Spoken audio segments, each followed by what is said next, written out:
Back to my channel. എന്തുണ്ട്, എല്ലാവർക്കും സുഖമാണ്. ഇന്ന് നോമ്പ് തുറക്കുള്ള ഐറ്റംസ് റെഡിയാക്കുന്ന തിരക്കിലാണ് കേട്ടോ. ഇന്നത്തെ വിശേഷം എന്ന് പറയുന്നത് നമ്മുടെ റീൽസും പിന്നെ റിയാലിറ്റിയും തമ്മിലുള്ള വ്യത്യാസമാണ് കേട്ടോ. അപ്പോൾ വീഡിയോ അവസാനം വരെ കാണണം. ഇതിൽ ശരിക്കും റീൽ എന്താണ് റിയാലിറ്റി എന്താണെന്ന് നന്നായിട്ട് കാണിക്കുന്നുണ്ട്. അപ്പോൾ കണ്ടു നോക്കാം. അപ്പോൾ നമ്മൾ ഇന്ന് ഉണ്ടാക്കുന്ന വിഭവം എന്ന് പറഞ്ഞു കഴിഞ്ഞാൽ ബ്രെഡ് സാൻഡ്വിച്ചാണ് കേട്ടോ. ഇവിടെ കുട്ടികൾക്കൊക്കെ ഏറ്റവും ഫേവറേറ്റ് ആയിട്ടുള്ള സാധനമാണ്. അപ്പോൾ അതിലേക്ക് ഞാൻ ചേർത്തിട്ടുള്ള ഉള്ളിയും തക്കാളിയും പച്ചമുളകും പിന്നെ കുറച്ച് ഫ്രൈ ചെയ്ത ബീഫുമാണ് കേട്ടോ. അത് നല്ലതുപോലെ ചോപ്പ് ചെയ്തതാണ്. പിന്നെ ഇതിലേക്ക് ഞാൻ ഹോം മെയ്ഡ് മയണൈസാണ് ഉണ്ടാക്കിയിട്ടുള്ളത്. അപ്പോൾ മയണൈസിൻ്റെ റെസിപ്പി വേണ്ടുന്നവർ കമൻറ്റ് ചെയ്യും കേട്ടോ. അങ്ങനെ ഇതൊക്കെ ഇട്ട് മിക്സ് ചെയ്തതിന് ശേഷം ആവശ്യമായ കുരുമുളക് കൂടി ഇട്ടിട്ട് ഒന്ന് മിക്സ് ചെയ്ത് കൊടുക്കുക. അതിന് ശേഷം 2 സ്ലൈസ് ബ്രെഡ് എടുത്തിട്ട് 2 ബ്രെഡിലും സോസ് ആക്കി കൊടുക്കുക. അതെല്ലായിടത്തും സ്പ്രെഡ് ചെയ്യുക. എന്നിട്ട് ഈ ഫില്ലിങ്സ് ആഡ് ചെയ്യുക. നല്ലതുപോലെ ഒന്ന് സ്പ്രെഡ് ചെയ്യുക. കുറേ ഫില്ലിങ്സ് ഒന്നും ആഡ് ചെയ്യണ്ട കേട്ടോ. അത്യാവശ്യമുള്ളത് മാത്രം ആഡ് ചെയ്താൽ മതി. അല്ലെങ്കിൽ അത് കഴിക്കുമ്പോൾ ഒരു തരം മടുപ്പുണ്ടാക്കും. അതിനുശേഷം നമ്മൾ നേരത്തെ ഫ്രൈ ചെയ്ത് വെച്ച ചോപ്പ് ചെയ്തിട്ടിട്ടുള്ള ബീഫാണ് ഇതിലേക്ക് ആഡ് ചെയ്തിട്ടുള്ളത്. അത് ഏറ്റവും ലാസ്റ്റാണ് ഇട്ട് കൊടുക്കേണ്ടത്. അല്ലെങ്കിൽ അതിൻ്റെ ആ ഒരു മസാല കൂട്ടൊക്കെ ഇതിൽ മിക്സായി പോകും കേട്ടോ. അതുകൊണ്ടാണ് സെപ്പറേറ്റ് ആയിട്ട് ഇട്ട് കൊടുക്കുന്നത്. ഇതുപോലെ തന്നെ ബാക്കിയുള്ള ബ്രെഡൊക്കെ ചെയ്തെടുക്കണം. അപ്പോൾ ഒക്കെ റെഡിയാക്കി വെച്ചിട്ടുണ്ട്. അപ്പോൾ ഇതുപോലുള്ള ഒരു സാൻഡ്വിച്ച് മേക്കറിലാണ് ഞാൻ ചെയ്ത് തന്നത്. അപ്പോൾ ഇത് നല്ല ടേസ്റ്റാണ് കഴിക്കാൻ വേണ്ടിയിട്ട്. നല്ല ക്രിസ്പി ആക്കി എടുക്കേണ്ട ആവശ്യമില്ല. ജസ്റ്റ് ഒരു ബ്രൗൺ കളർ വരുന്നവരെ അപ്പുറത്തും ഇപ്പുറത്തായിട്ട് ഒന്ന് ടോസ്റ്റ് ചെയ്തെടുക്കുകയേ വേണ്ടുള്ളൂ.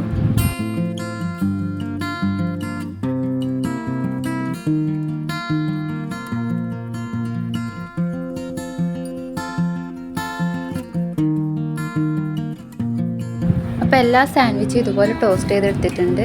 ഇനി നമ്മൾ അടുത്തത് ഉണ്ടാക്കാൻ പോകുന്നത് പഴം പൊരിച്ചതാണ് കേട്ടോ. ഇതിനെ ഏതൊക്കെ പൊരിച്ചതെന്നും ചില നാട്ടിലൊക്കെ പറയുന്നുണ്ട്. അപ്പോൾ നമ്മളിവിടെ ഇതിന് കായ് പൊരിച്ചതെന്നും പറയും, പഴം പൊരിച്ചതെന്നും പറയും. അപ്പോൾ ഇന്ന് 2 തരം കടിയാണ് ഉണ്ടാക്കിയിട്ടുള്ളത്. ബ്രെഡ് സാൻഡ്വിച്ചും പഴം പൊരിച്ചതുമാണ്. പിന്നെ ബാക്കി അപ്പുറത്തെ വീട്ടിൽ നിന്നും കിട്ടി. നമ്മളും കുറച്ച് അപ്പുറത്ത് കൊടുത്തു. പിന്നെ അവിടുന്ന് ഉണ്ടാക്കിയത് സമോസയും ബോണ്ടയും പിന്നെ കായ് പൊരിച്ചതുമാണ്. അങ്ങനെ എല്ലാം സെറ്റാക്കി ബാങ്ക് കൊടുക്കാൻ വേണ്ടി വെയിറ്റ് ചെയ്യുന്ന ഒരു നിമിഷമാണിത്. അങ്ങനെ ഇളയൊക്കെ നോക്കുന്നില്ല, അതുകൊണ്ട് കേട്ടോ അവൻ കഴിക്കുന്നത്. കുടിക്കാനുള്ള ഗ്രേപ്പ് ജ്യൂസും പിന്നെ ടാങ്കുമാണ്. അങ്ങനെ ബാങ്കൊക്കെ കൊടുത്ത് നോമ്പ് തുറക്കുന്ന ഒരു രംഗമാണിത് കേട്ടോ.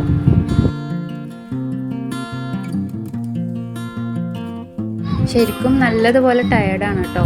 ഒന്നാമത് ചൂട് കൊണ്ട് ഒരു വിധമായിട്ടുണ്ടായിരുന്നു. പിന്നെ അതുപോലെ തന്നെ നോമ്പൊക്കെ ആണല്ലോ, നല്ല ദാഹം ഉണ്ടായിരുന്നു.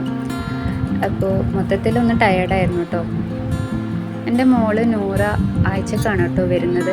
എൻ്റെ ഉമ്മാൻ്റെ അടുത്താണ് നിൽക്കൽ. അവൾ കീച്ചേരിയിലാണ് പഠിക്കുന്നത് കൊണ്ട് തന്നെ അവളവിടെ നിൽക്കൽ. അപ്പോൾ ആഴ്ചയിലൊരു 2 ദിവസം ഇങ്ങനെ നിൽക്കാൻ വരുന്നതാണ്. അപ്പോൾ ഓളെ ആദ്യത്തെ നോമ്പാണ്. നിങ്ങൾ ഈ ബ്രെഡ് സാൻഡ്വിച്ച് എന്തായാലും ട്രൈ ചെയ്യണം കേട്ടോ. നല്ല ടേസ്റ്റാണ്. കുട്ടികൾക്ക് എന്തായാലും ഇഷ്ടപ്പെടും.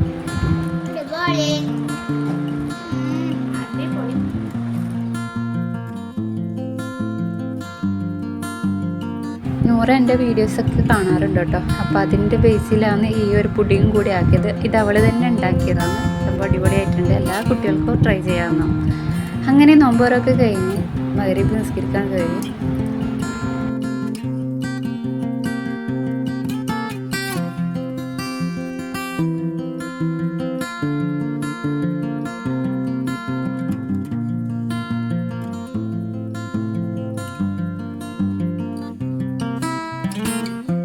അങ്ങനെ നിസ്കാരവും ഒത്തൊക്കെ കഴിഞ്ഞ് നേരെ അടുക്കളയിലോട്ടൊക്കെ വരുമ്പോഴുള്ള അവസ്ഥയാണ് കേട്ടോ ഇത്. നോമ്പ് തുറക്കാനും കടിയാക്കാനും ഒക്കെ നല്ല ഉത്സാഹമായിരുന്നു. പക്ഷേ എല്ലാം കഴിഞ്ഞതിന് ശേഷം നമ്മൾ അടുക്കളയിലേക്ക് വരുമ്പോഴാണ് ഈ ഒരു അവസ്ഥ. മിക്ക വീടുകളിലുണ്ടാവുമല്ലോ. ഇതാണ് ഞാൻ ഉദ്ദേശിച്ച റീലും റിയാലിറ്റിയും തമ്മിലുള്ള വ്യത്യാസം കേട്ടോ. നമ്മൾ റീലെടുക്കുമ്പോൾ നല്ല അടിപൊളിയായിട്ട് എല്ലാ കാര്യങ്ങളും ചെയ്യും. പക്ഷെ എല്ലാം ആക്കി കഴിഞ്ഞതിന് ശേഷം ഇതൊക്കെ അടക്കി വെക്കലും പിന്നെ ക്ലീൻ ചെയ്യലൊക്കെ ആലോചിക്കുമ്പോൾ തന്നെ ക്ഷീണം കൂടുതലായിരിക്കും. ശരിക്കും നോമ്പെടുത്തതിനേക്കാളും ഈ പണികളൊക്കെ ചെയ്യുമ്പോൾ തന്നെ ക്ഷീണം പിടിക്കും കേട്ടോ.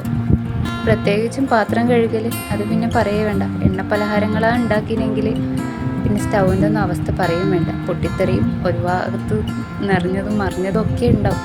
എല്ലാം ക്ലീൻ ചെയ്യൽ തന്നെ ഒരു അതാവ് തന്നെയാണ് കേട്ടോ. നമ്മൾ വിചാരിക്കും നോമ്പിൻ്റെ സമയത്ത് പണികളൊക്കെ കുറവായിരിക്കും. ഒരു പകൽ വരെ നമുക്ക് ഫ്രീ ആയിരിക്കും. പക്ഷെ അതിന് ശേഷമുള്ള യുദ്ധം ചില്ലറൊന്നുമല്ല. എല്ലാ വീടിലും ഇങ്ങനെ തന്നെ ആയിരിക്കും അല്ലേ? ഞാൻ അറിയുന്ന വീടുകളിലൊക്കെ ഇങ്ങനെ തന്നെയാണ്. നിങ്ങൾക്ക് ഇങ്ങനത്തെ ഒരു അവസ്ഥ വരുന്നുണ്ടോ? ഞാൻ അപ്പം കഴുകി വെക്കുന്ന ഒരാളാണ് കേട്ടോ. പക്ഷേ നോമ്പിൻ്റെ സമയത്ത് എങ്ങനെ നോക്കിയാലും ഇത് തന്നെയാണ് എൻ്റെ അവസ്ഥ ഉണ്ടാകാറ്. അതുകൊണ്ട് തന്നെ എങ്ങനെ കഴുകി വെച്ചാലും ബാലൻസ് ആയിട്ട് പാത്രങ്ങൾ വരും. പിന്നെ അവിടെ ഇവിടെയൊക്കെ ആയിട്ട് മെസ്സായിരിക്കും.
അങ്ങനെ ക്ലീനിങ് ഒക്കെ കഴിഞ്ഞ് നല്ല വൃത്തിയാക്കി മൊഞ്ചാക്കി വെച്ചിട്ടുണ്ട്.